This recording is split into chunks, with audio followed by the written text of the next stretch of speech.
Let me just throw some names at you. Muddy Waters? Oh, the godfather of the blues. Muddy Waters did more for blues, I think, in modern times than anybody else. He left Mississippi, went to Chicago, and Chicago opened its arms to Muddy Waters. The young whites, young blacks, they started a big thing, and due to chess records, they really exploded.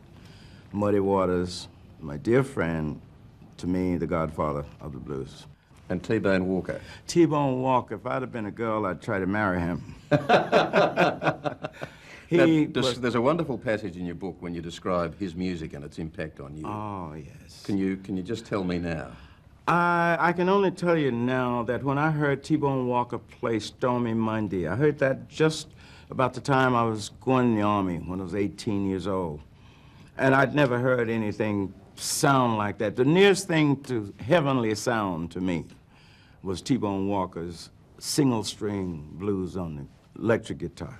In fact, I think you said in the book it was like Jesus walking down on earth and picking up a guitar, an electric guitar. That's right, yes. Yeah. There's a real sense of frustration that comes through in your book about your earlier years, where you felt that you kept falling through the cracks between blues and jazz, blues and soul, but particularly blues and rock and roll, and it took a much longer time for you than other black musicians to cross over. Well, it seemed to me that I don't know what I was doing when they was practicing. So it just seemed to me that even today, even now, I think I'm pretty good. I think I know what I do pretty good. But then I still hear young people, young thinking people, and in between, play things that people seem to think that I know it already, but I don't.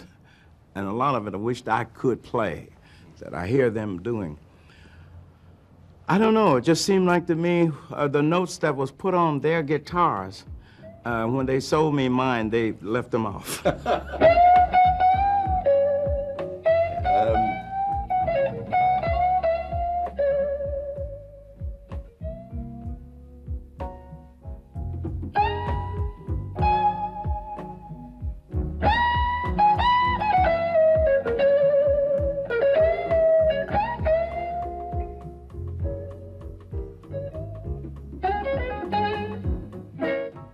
It's an understatement to say that you grew up poor. You grew up dirt poor. Yes. And you were working in the cotton fields at a very early age. Your mother died when you were 9, and yes. Your mother and father split up when you were much younger than that even, yes. and so on. How would you measure racial change or the way whites or non-blacks view blacks in America today? How would you measure racism in America today compared to back in those days of your childhood and growing up? I'm not trying to, shall we say, pat the U.S. on the back, but we got so many ethnic groups there, so many. Till today, I think we use a word in baseball called batting 1,000.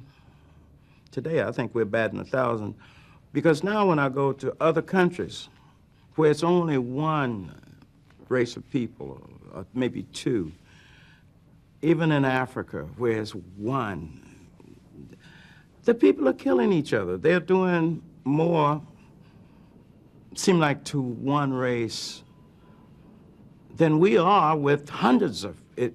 In the U.S., if we went to war tomorrow, we could not go and fight any country without fighting some of our own people. So I think we're doing good today. Not the best, but we're doing good. I know you, and I think I love you. I said I know you, and I think I love you. I know you, and can't you feel love just growing, growing, growing, growing, growing? Hey, now. You talk very candidly also about sex, women, yes, and the many, many children that you have. I have 15. 15 children, 15 different mothers. Yes. Love them all. Why do you think you have such a need for women's company? What do you reckon a psychologist would say or a psychiatrist would say? That you're still searching for mother love? Because you've obviously spent a lot of time with a lot of women in your life. Only 15, Guy. 15. Well, that's those that you've had children with. I suppose that the average guy that's married have been with a lady more than 15 times. I think you've been with a lady more than 15 times, BB. Well, maybe you do, but you can only prove it 15. But no, I do love women. I don't think it's anything on this planet that's better than women. I think that when I look at everything around us, we even call the earth Mother Earth because it produces, it supplies our needs. Women do the same for me.